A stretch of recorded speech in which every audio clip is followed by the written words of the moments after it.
Please welcome on stage who's the man who's going to interview Phil Daniels. Features editor from the Courier, Mr. William Strachan.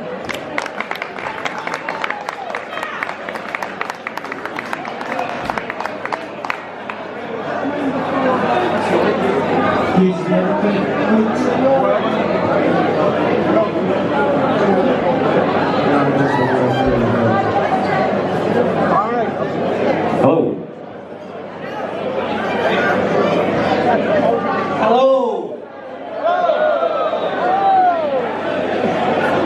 For movie magic, add squads of mods and put an ace in the pack. Released in 1979, 6 years after the album by The Who, it was based on Quadrophenia told the story of the mods and the rockers, the infamous battles on Brighton Beach, and the music and youth culture of the time. Jimmy Cooper was the London mod with suits and the scooter who found solace in popping pills and promenade punch-ups. He was brilliantly portrayed by Phil Daniels, who's with us tonight to share his memories and stories from the making of Quadrophenia. Now, it's Phil's first time in Dundee, and he has been immersing himself in Dundee culture. He's had a pint in Mary's, and today he was a guest in the boardroom at Dens Park for the Dundee St Mirren game. Now, Phil is a big Chelsea fan, and he's watched this side win Premier League titles, FA Cups and Champions Leagues, but I'm told that those trophies paled into insignificance when he caught sight in the boardroom today of the 1990 B&Q centenary. Now, we're in for a terrific evening, and you've also been submitting your own questions, and we will sit down with Phil by putting some of those to the man himself. So without further ado, we're going to welcome to the stage the man of the hour, Mr. Phil Daniels.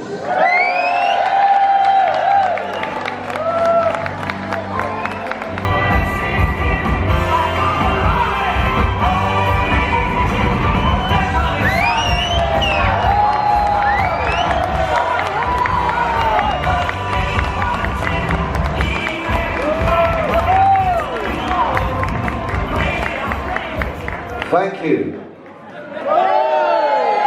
Hello! How you doing? Been to see Dundee today. It was cracking.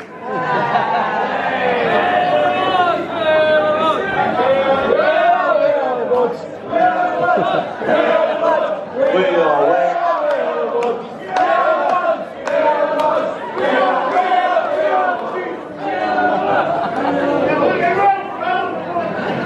Hold on. Well, listen, you mentioned it there, Phil. You've been in Dundee since Friday evening at Dens Park today as well. What's your first experience of Dundee been like? It's brilliant. Dundee looked fantastic. Winning the football today with Steve was brilliant. 2-2 with St Mirren, and they're up.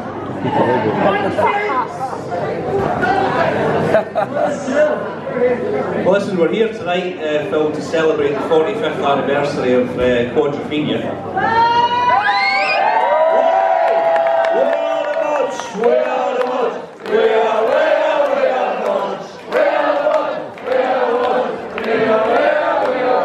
fantastic. Well, listen, a sellout tonight. I mean, what do you think it is about this film that resonates with so many people? I don't know, I think it's about everybody's youth really. I suppose when you're young, it happens, doesn't it, you know? You want to go out, you want to do things. You want to have a good time. And the film's about having a good time really, I think. And obviously tonight as well, you've been reunited with the bike from the movie, which was in the foyer. How was that moment when you saw it again? Say that again? You've been reunited tonight with the bike from the movie.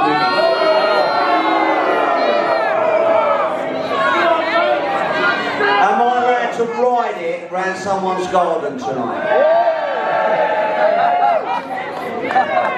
No, fantastic. I haven't seen that bike for so long, and there you go. 45 years ago I rode that bike. Scooter.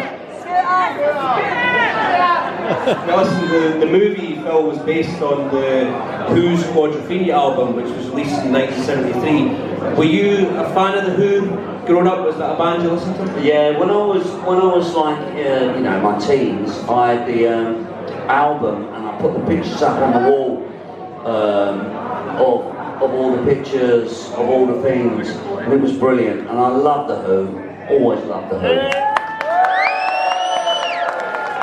Love them. I've been on stage with them, I've done loads with them, and I love them. If you had to pick one, what would be your favourite Who song, Phil? I'm One.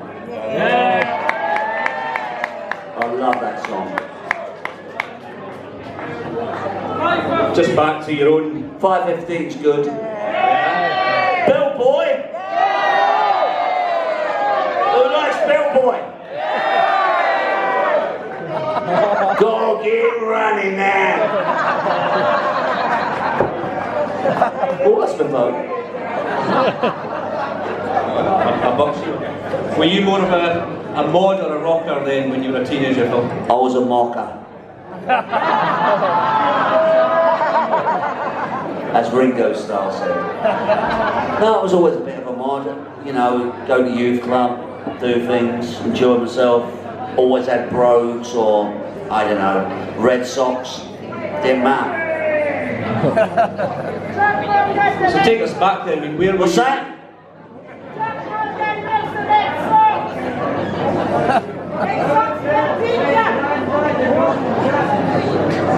Yeah, Phil.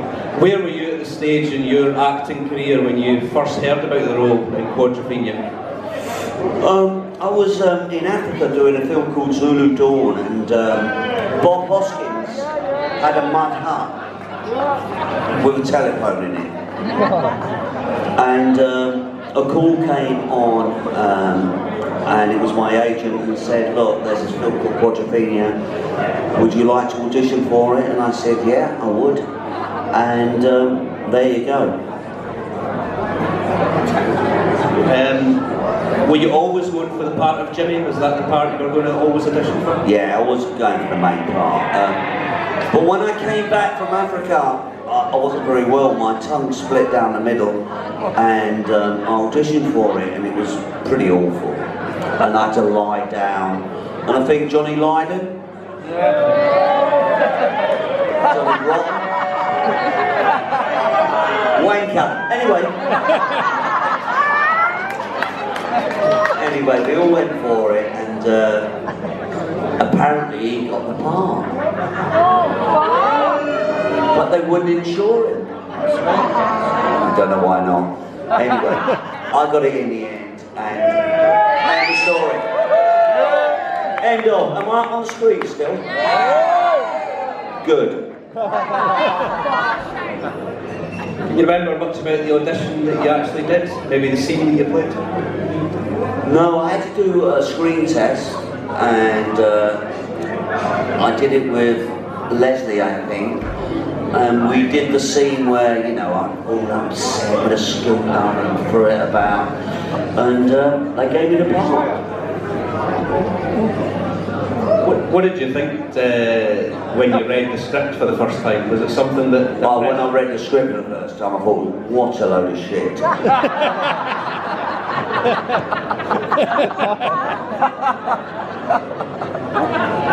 We made most of it up. In the end, man up with bloody knees.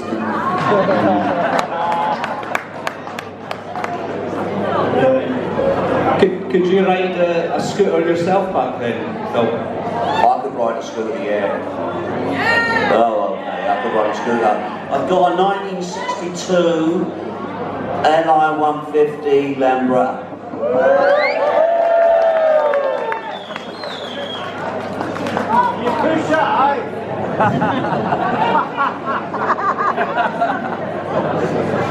What about the other guys in the cast? Did everybody ride scooters? Were they on the same level? No, we all had to sort of go, we had to go to Hendon Police Academy, where they had this sort of track and ride round on our scooters, round and round and round and round. We know a song about that. And Leslie Ash got on the back of this big copper scooter, no, it's a motorbike, and he was very excited by that.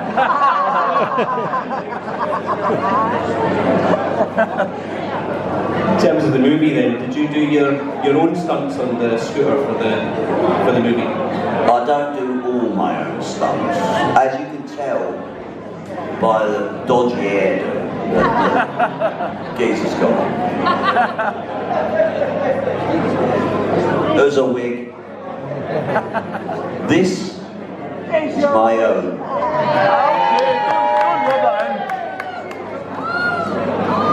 Frank Rodham was the director, but Keith Moon, I think at the start, was also quite heavily involved. Did you have much dealings with Keith? How did you find him? Unfortunately, I never met Keith Moon. He died just when we were rehearsing it, so I wished I'd have got to meet Keith Moon. And if there was ever a film about Keith Moon, I should play Keith Moon. Yes!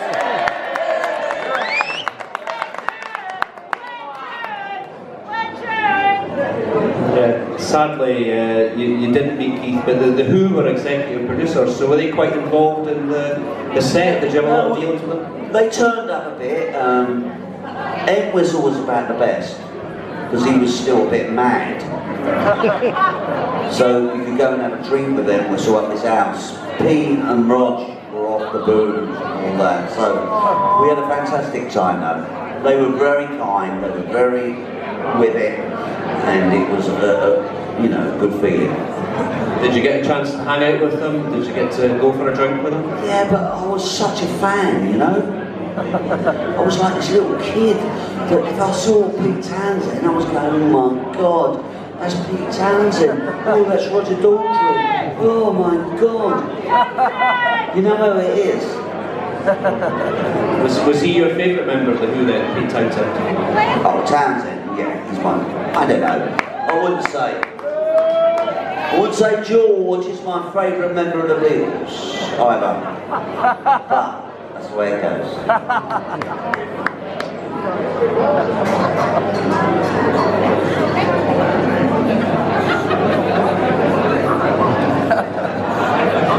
I mean, the movie itself features a who's who of British acting talent. I mean, how impressed were you when you saw who you would be working alongside? I didn't know any of them. No, listen, Phil Davis, Leslie Ash, Trevor Laird, Mark Wingert, they were all, we really got on well.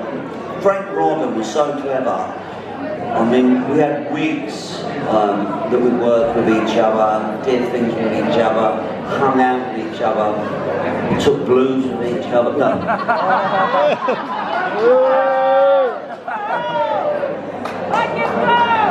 I mean, just to mention some of those great co-stars, I mean, maybe you can share some memories of scenes with them. I mean, Ray Winston, the famous bath scene. Oh, no. We never had a fall on the beach. We never fought on the beach. That scene was amazing because what happened was a brass band walked down the road and camera sort of just looked at the brass band and he said, keep filming, keep filming, keep filming. And then all of a sudden it went off and we all jumped over the thing and had a punch up. I loved it! Hold up. Leslie Ash was the female lead. I know you worked brilliantly together. What was she like on set? What was she like to work? Leslie was quite shy. It was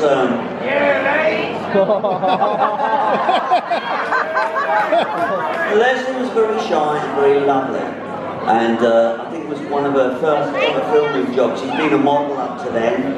So all that stuff, you know, down Quadrophenia alley, it was very difficult, but we did it and it was done very, very, very tastefully.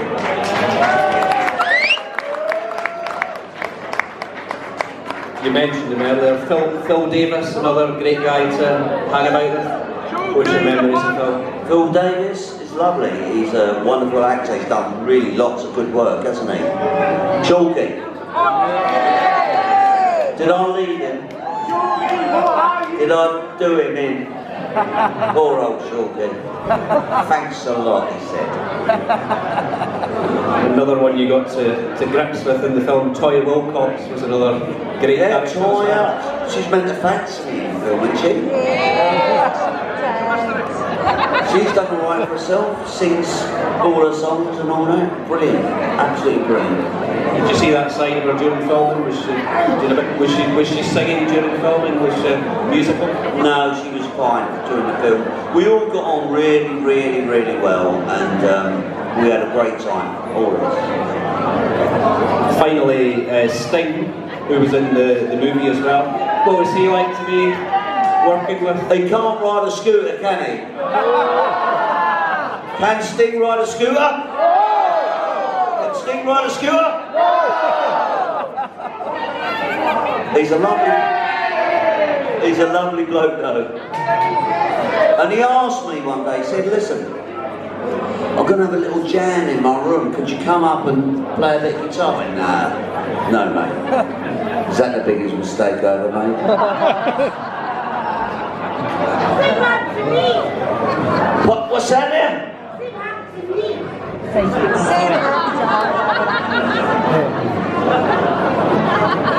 He was in the police at the time though, wasn't he? When you were filming? No, the thing was, I went to see the police in a couple of London gigs, and they were getting on, and I think Bill Kirkishley, who was the manager of the Who is the manager of the Who, pushed them along a bit, you know, and I think they did quite well after that film. And I think they did the old whistle test, and if you ever look at it, he peroxided his hair and stuck it in his eyes so he'd wear sunglasses. Bill Boy! Bill Boy! Go and get running now!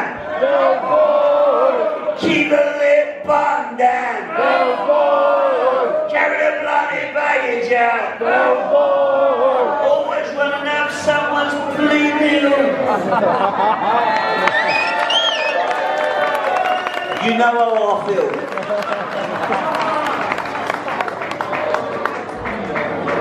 As you say, a wonderful cast, but to have your name at the top of the bill, I mean, that must be a proud moment for you. Yeah, I was like one of them people, like, I did the film, it came out, no one thought much about it, we were all whites, working class kids, you know, no one's bothered about it, really. It's only over time that it's become an amazing sort of thing for people that love it, really.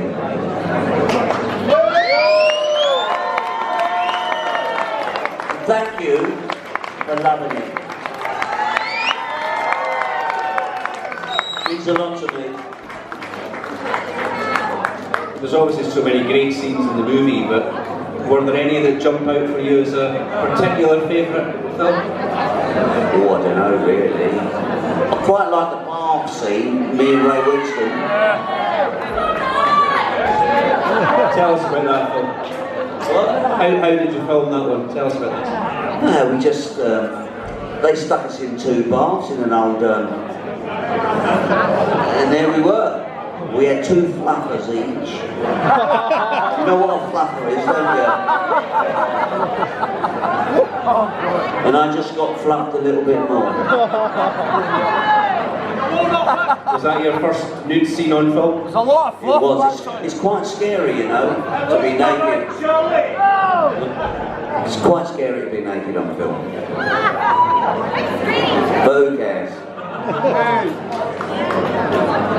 There's also the nightclub scene, Phil, where Jimmy jumps from the balcony into the arms of his pals below. Did you do that scene yourself? Was that? Did I jump off the balcony myself, or did someone else do it?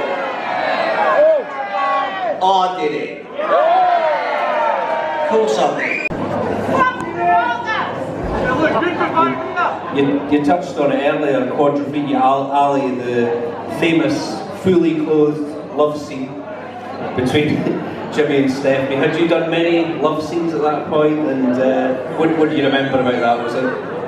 I'd never done any love scenes before that scene. I don't think I'd even made love to anybody before. I had to pretend everything. It's like, yeah. It was so embarrassing. Are you surprised that that scene's so revered? I mean, there's a plaque up in the alley and things like that now. I am surprised. But the place where it was isn't there anymore. Is it? Well, this is over there. What was it like filming on location, or what was it like filming in Brighton? A lot of good memories? They made sure Brighton was amazing, and you know, in those days you could just do what you wanted. Every morning you got up, you filmed on the beach, you filmed here, no one bothered you or anything, so it was quite an amazing thing to do. We had a great time filming. I mean, obviously they kept me away from everybody else because I could film all the time. So all my mates were in one hotel and I was in the other hotel.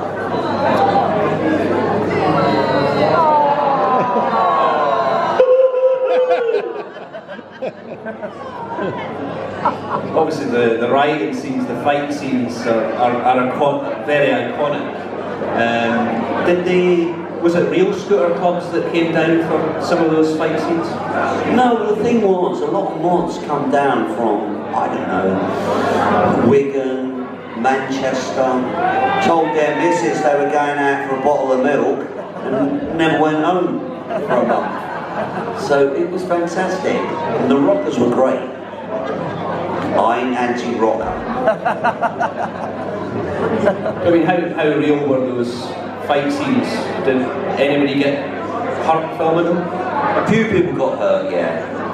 But, you know, not by me, obviously. I had 2 blokes looking after me all the time.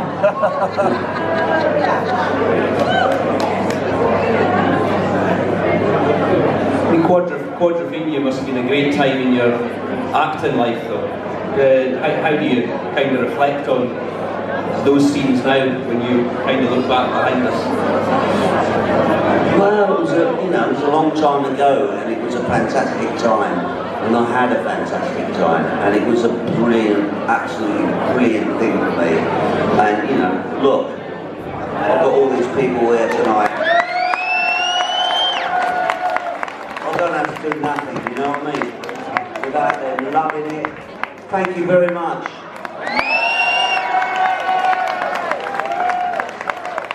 You did a great job, man.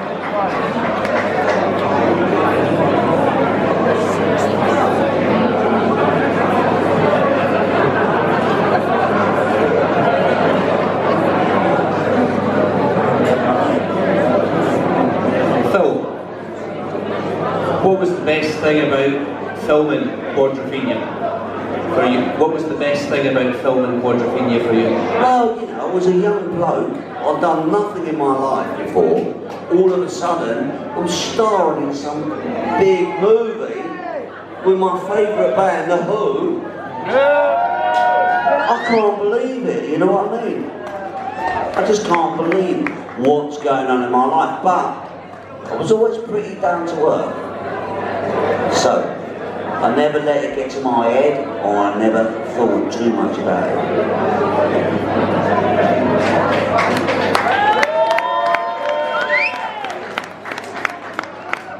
And once filming was done, did you think this would be as big a hit as it was? No, I think, you know what I think?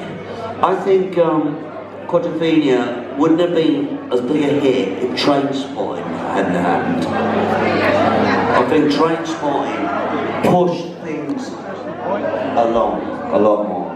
Yeah. Are you a fan of the film Trainspotting? Oh God, yeah. Oh, yeah. Irving Welsh, I'm a big fan of.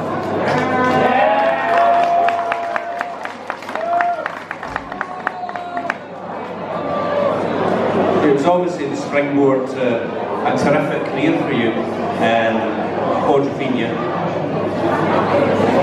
Do you ever wonder how life might have worked out if you'd not got the role in Quadrophenia? All I remember is, yeah, I don't know. It's always the posh kids that get the prizes, isn't it? Yeah. That's what I remember.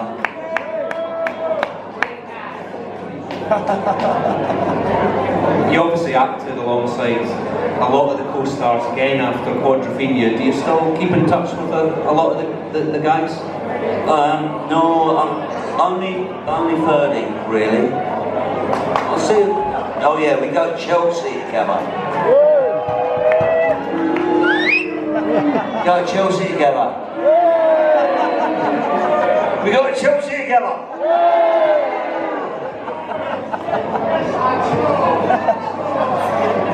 Few league titles there. Went to Dundee today.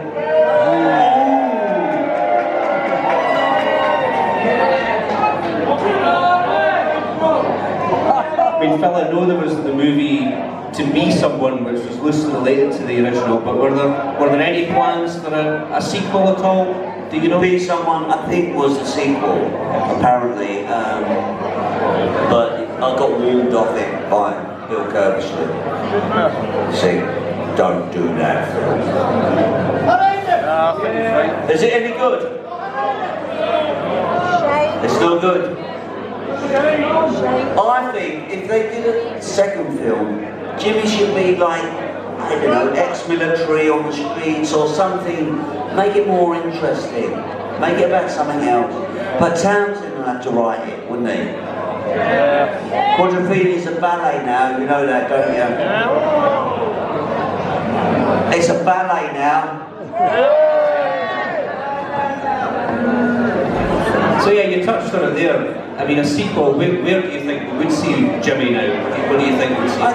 I think you'd see him as ex-military, down and out, on the streets, maybe chalkies, solicitor, and blah blah blah. I think that'd be a better. I mean, we've obviously seen everything from Ghostbusters to the Italian Job being remade over the years. Do you think Quadrophenia in the present climate could be remade, and who do you think might play Jimmy? Only Alex Turner could play me. I love Alex Turner. Only he can play me. Maybe he wouldn't want to anyway. He's too famous in his own right. Have you met Alex? Are you friends with Alex? I've never met Alex, but I live in Sheffield. With my lovely lady. Gonna do a bit of DJing in a minute. Yeah. Too long. So, how often, Phil, do people still stop you in the street and want to speak to you about Quadrophenia? Well, what is amazing about Quadrophenia is people come up to me and say, it's really changed my life. It's really important to me. And I can't believe it. But quite a lot.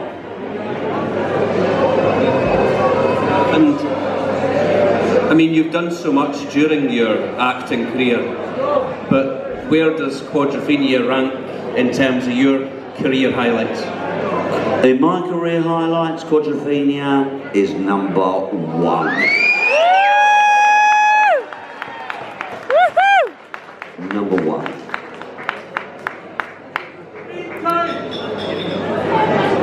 Okay, listen, Phil Daniels, everybody. Thank you, everybody.